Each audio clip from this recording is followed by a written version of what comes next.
Hey guys, welcome back to my channel.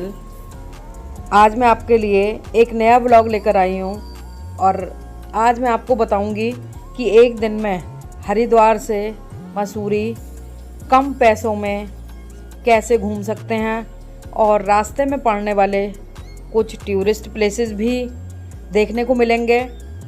और अब हमने बस की बुकिंग की है जिसमें 400 रुपये पर पर्सन किराया है। सुबह के 7 बजे हैं, हम लोग हरिद्वार की खड्डा पार्किंग पहुंच गए हैं। बस में चढ़ते हैं और आपको अंदर का व्यू दिखाते हैं। देहरादून से 15 किलोमीटर दूर सहस्त्रधारा के लिए हम लोग चल दिए हैं। रास्ते में हरिद्वार से देहरादून के कितने घने जंगल, कितना प्यारा व्यू है, देखते ही मन को बहुत ज़्यादा सुकून मिलता है। इतनी हरियाली और बहुत अच्छा मौसम। हरिद्वार से निकलते ही मौसम अच्छा शुरू हो जाता है और देहरादून के बाद तो मसूरी के रास्ते में बहुत सुहावना मौसम है। सुंदर जंगलों से निकलते हुए अब हम लोग सहस्त्रधारा के पास पहुंच गए हैं और यहाँ पुल पर हमारी गाड़ी पार्क हो गई है। अब आगे चलते हैं। सहस्त्रधारा जाने के लिए या तो थोड़ा सा रिक्शा पे जाना पड़ेगा या फिर पैदल वॉक करते हुए भी जा सकते हैं। अब चलते हैं सहस्त्रधारा की तरफ। रास्ते में बहुत सारी दुकानें हैं खाने पीने की। आप यहाँ से गन्ने का रस, खाने के लिए मैगी मिल जाती है और बहुत सारी दुकानें हैं। कुछ कपड़े वगैरह भी खरीद सकते हैं। और यहाँ से होते हुए अब हम लोग सहस्त्रधारा पहुँचने वाले हैं। रास्ते में खाते पीते हुए लोग वहाँ तक पहुँच रहे हैं। सहस्त्रधारा में बहुत भीड़ है। बच्चों की छुट्टियाँ होने के कारण यहाँ काफ़ी रश है। सहस्त्रधारा में जहाँ पर पार्किंग है छोटी गाड़ियों की है, जहाँ ई रिक्शा छोड़ती है, वहाँ पर बहुत सारे चेंजिंग रूम भी बनाए हुए हैं। कुछ ठहरने के लिए होटल हैं, खाने पीने के लिए रेस्टोरेंट हैं। और ये टूरिस्ट प्लेस इतना सुंदर है, जगह जगह लोग सेल्फी ले रहे हैं और कुछ लोग यहाँ पर नहा रहे हैं। यहाँ नहाने के लिए कपड़े भी किराए पर मिल जाते हैं और जगह जगह लॉकर बने हुए हैं जहाँ पर आप अपना सामान सुरक्षित रख सकते हैं। कुछ सेल्फियाँ लेने के बाद हमने भी यहीं पर ब्रेकफास्ट किया। ब्रेकफास्ट बहुत अच्छा था। और यहाँ एक साथ हज़ारों निकलती हुई धाराएं बहुत सुंदर लग रही हैं। इस टूरिस्ट प्लेस पर आकर तो बहुत मन खुश हुआ, यहाँ से जाने का दिल ही नहीं कर रहा था। अब इसके बाद चलते हैं बस की तरफ और नेक्स्ट प्लेस होगा हमारा मसूरी केम्प्टी फॉल, जो मसूरी के सुंदर से रास्तों से होते हुए निकलेगा। चलिए चलते हैं और आपको आगे का व्यू भी दिखाते हैं। पहाड़ों की रानी के नाम से मशहूर मसूरी देश के सबसे लोकप्रिय हिल स्टेशनों में से एक है।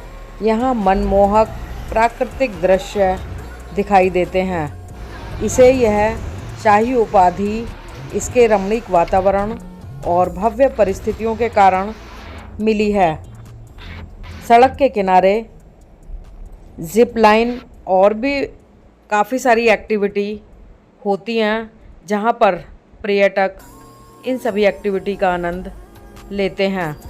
फिर अब हम चलते हैं केम्प्टी फॉल की तरफ। यह एक शानदार और मनमोहक जलप्रपात है। यह मसूरी से 15 किलोमीटर की दूरी पर है और चक्राता की सड़क पर स्थित है। 40 फुट की ऊंचाई से गिरता हुआ दूध की तरह सफ़ेद जल मन को आकर्षित कर देता है और झरने के गिरने की जो आवाज़ है वो कानों में बहुत अच्छी सी ध्वनि पैदा करती है। हमारे बस वाले भैया मेन केम्प्टी फॉल पर ना ले जाकर अपर साइड में वहाँ पर ले गए थे, जहाँ कुछ सीढ़ियाँ चढ़कर जाना पड़ता है। वाटरफॉल के इधर उधर बैठकर लोग आनंद ले रहे थे। वहीं साइड में कुछ खाने पीने की दुकानें थीं, कुछ टेबल और चेयर्स लगी हुई थीं जिन पर बैठकर चाय नाश्ता मैगी वगैरह खा सकते हैं, जो रीज़नेबल रेट पर वहाँ पर मिल रहा था। टूरिस्ट की भीड़ होने के कारण जहाँ रोपवे से या सीढ़ी से उतरकर केम्प्टी फॉल जाते हैं, हम वहाँ नहीं गए थे, बल्कि हम जहाँ सीढ़ियाँ चढ़कर जाते हैं ऊपर की साइड, वहाँ ज़्यादा शोर नहीं था, ज़्यादा टूरिस्ट भी नहीं थे। और अब रात होने लगी है, वापस चलते हैं। अभी हमें मसूरी देहरादून होते हुए हरिद्वार पहुँचना है। अब मॉल रोड आ गई है। मॉल रोड का नज़ारा तो देखने लायक है। यहाँ बहुत सारे ठहरने के लिए अच्छे अच्छे होटल हैं, 3 स्टार 5 स्टार। यहाँ की मॉल रोड तो मसूरी की जान है। यहाँ एक से एक बढ़कर रेस्टोरेंट हैं जहाँ पर अच्छा खाना मिलता है और अन्य सामान की भी आप यहाँ से ख़रीदारी कर सकते हैं। अब यहीं पर हमने डिनर किया और अब बढ़ते हैं। अब हमारा नेक्स्ट टूरिस्ट प्लेस है प्रकाशेश्वर महादेव मंदिर। चलते हैं और दिखाते हैं आपको प्रकाशेश्वर महादेव मंदिर। प्रसिद्ध महादेव मंदिर जो खाला गांव में स्थित है, यह देहरादून से मसूरी जाने वाले मार्ग पर है। इसका निर्माण 1990-91 में योगीराज मूलचंद के परिवार ने कराया था। यह देहरादून से लगभग 9 किलोमीटर दूर है और हरिद्वार से 64 किलोमीटर के आसपास है। गाइस, ये मेरे पीछे प्रकाशेश्वर महादेव मंदिर है। चलिए दिखाते हैं आपको अंदर का व्यू कैसा है प्रकाशेश्वर महादेव मंदिर अंदर से।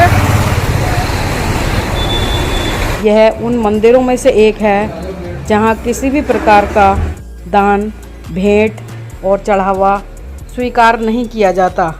यहाँ तक कि कोई गुमनाम दान भी स्वीकार नहीं किया जाता। इस मंदिर का मुख्य आकर्षण यहाँ स्थापित शिवलिंग है जो दुर्लभ पत्थरों और स्फटिक के बने हुए हैं। स्फटिक एक प्रकार का बर्फ़ का पत्थर होता है जो लाखों वर्ष बर्फ़ में दबे होने से बनता है। यह दिखने में चमकदार, पारदर्शी और कठोर होता है। मंदिर के ऊपर कम से कम 140-50 से ज़्यादा त्रिशूल बने हुए हैं। मंदिर की दीवारों को लाल और नारंगी रंग से चित्रित किया गया है। बीच में काले रंग का एक झूला भी है। यहाँ कढ़ी चावल, दलिया, चाय आदि प्रसाद में दिया जाता है। यहाँ केवल आप शिवलिंग पर जल, बेलपत्थर या फूल आदि चढ़ा सकते हैं। बाकी यहाँ पर पैसे चढ़ाना मना है। शिवरात्रि और सावन के महीने में यहाँ पर भक्तगण दूर दूर से आते हैं और बहुत ज़्यादा भीड़ होती है। जितने भी लोग मंसूरी जाते हैं वो रास्ते में प्रकाशेश्वर महादेव के दर्शन करते हुए जाते हैं। बहुत सुंदर मंदिर है। अंदर 1-2 छोटी दुकानें हैं जहाँ पर पूजा की सामग्री और शिवलिंग वगैरह मिलते हैं। वहाँ से आप खरीदारी कर सकते हैं। सोमवार और शिवरात्रि के दिन और सावन में यहाँ पर बहुत ज़्यादा भीड़ होती है। इस व्लॉग को यहीं ख़त्म करते हैं। मिलते हैं नेक्स्ट व्लॉग में। Okay, bye bye.